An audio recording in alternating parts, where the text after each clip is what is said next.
We're thinking about back to school as parents and teachers, anybody involved with schools. This is top of mind. What are, the top priorities for you, the top two or three things that you have in mind as we head into the fall? Well, I think first and foremost is being back in person. I think our kids, even though we were back in person last year, but we had a lot of quarantining. It was just not a regular year. And we don't know what this year's going to look like, but I know that everyone that I have spoken to is excited to be back in person. It's a different feeling than last year. But the academics, having the kids back in person so they're learning, but most importantly, that they're around their peers. We know how hard it has been emotionally for our students. And the more normalcy that we can provide and the more opportunities for them to interact, it is what everybody's looking forward to. Any chance we could see distance learning, in any form? For instance, we've heard a couple districts talking about distance learning could be used for a snow day. Could we see that? You might see some of that, but that is not going to be the norm. Like right now, our priority is being back in person. That is, we've learned, we've seen, and we know that this is the way to go. As far as making up that learning loss from the time that schools were remote, what is being done to get Rhode Island kids back on track? So you may or may not recall, and I'm speaking to the greater Rhode Island audience, is that we had a task force. We brought in local leaders, state leaders, education leaders, community leaders, parents, students, to really look at what the priorities are. And the main priority was not just recovering, but really accelerating learning. And that meant after school programs, which you have probably seen already, your kids have probably been a part of, summer school learning. And at Rhode, we expanded our summer learning, our ACN courses that included from K to 12, that some were college courses, as well as some fun courses for our kids, some that prioritize physical exercise, education. And we had 2,000 students from around the state free of charge participate. So this is a leg up for our students, in addition to what the districts did, the local districts. So there were multiple opportunities for our students, and there will continue to be this school year as we move on. Wanted to ask you also about the shortage of teachers and other educators, but teachers specifically. This is something we're seeing nationally and in Rhode Island as well, specifically in Providence. This has been an issue, getting enough teachers. What is Rhode doing in that area? Sure. So there's a couple of things, that you are right. This is a national problem, and it's also a statewide problem.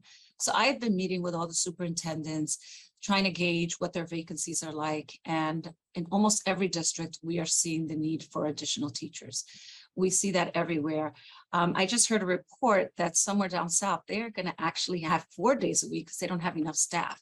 We are not there. We're lucky enough that we are coalescing, working together. And in particular in Providence, there's some incentives that we have put in place. We have offered $10,000 sign-on bonuses to teachers, to new teachers. There's a new superintendent's teacher cohort, so they can work with the superintendent. There's $8,000 reimbursements for ESL certification, which is a hard to fill. We also have a $500 referral fee, not referral fee, but referral bonus for teachers that refer.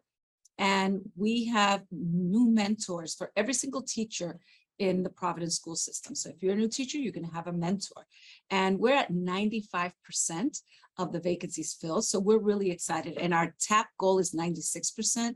So we're well on our way. And we're going to keep coming up with incentives, and we are grateful. So I'd like to take this moment to thank our current teachers throughout the state, but all the new teachers, especially the ones that have signed on in Providence. Thank you. We are really appreciative. We're here. We're going to support you. And thank you for trusting us and moving our students forward. While we're on Providence, the Providence takeover, how is it going? Obviously, the pandemic happened. You could not have seen that happening. That put you probably 2 years behind where you would ideally like to be, right? What is the timeline looking like now? So I think the timeline, we've moved it a little. We know that the pandemic has had an impact, not just on Providence, but the entire nation. And I'm sure if you haven't seen, we have a report that the Center for Assessment created for us that said it's going to take anywhere from 3 to 5 years to recover, not just for Providence, but for the entire state. And actually, they worked with 7 different states. So we are anticipating that, and we don't know what this year's going to look like. However, even though in a pandemic, there have been some strides made in Providence that have not been made in over the last 30 years.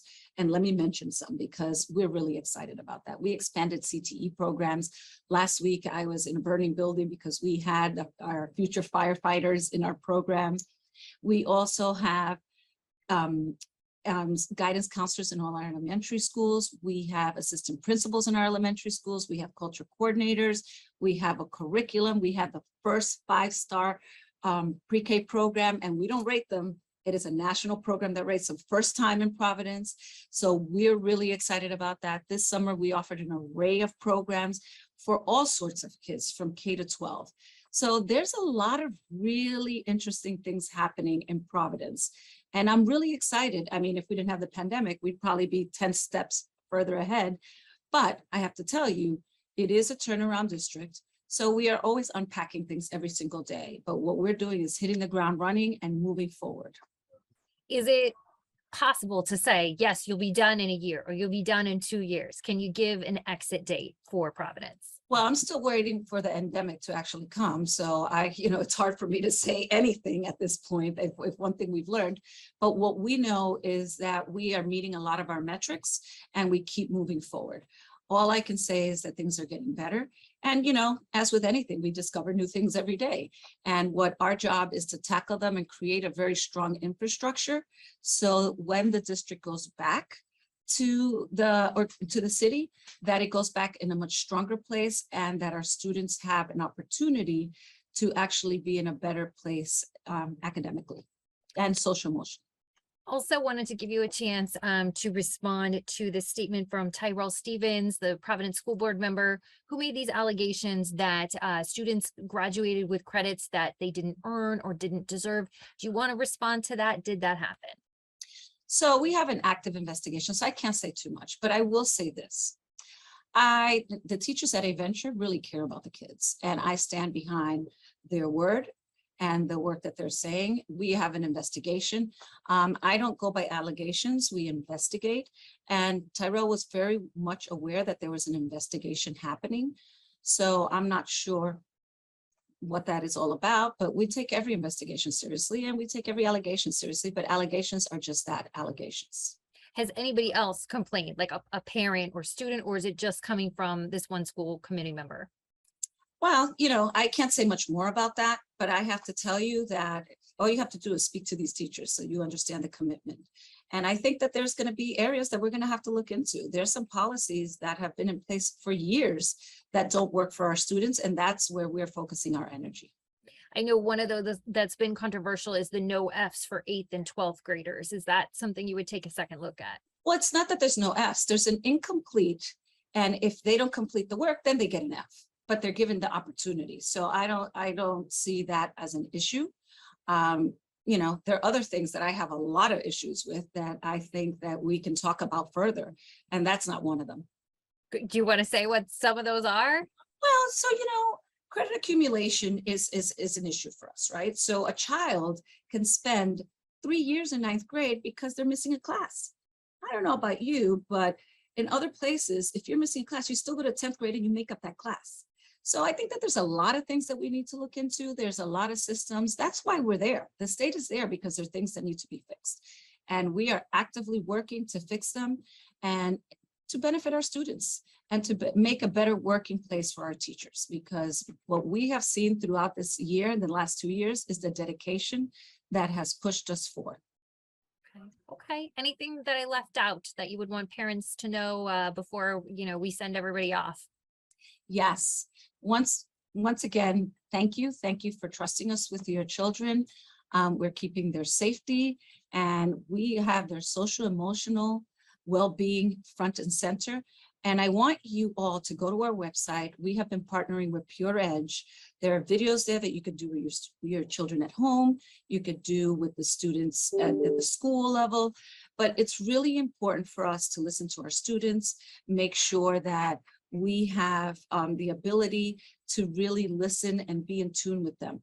And the last thing I want to say to parents, please make sure that they come to school, that your students are ready, that your children are ready. In Providence, we have a door knocking campaign that's happening where we are knocking on the doors. We want to see you. We want to see you every day in school, and anything that we can help to make sure that you have a productive year, count on us being there. Thank you.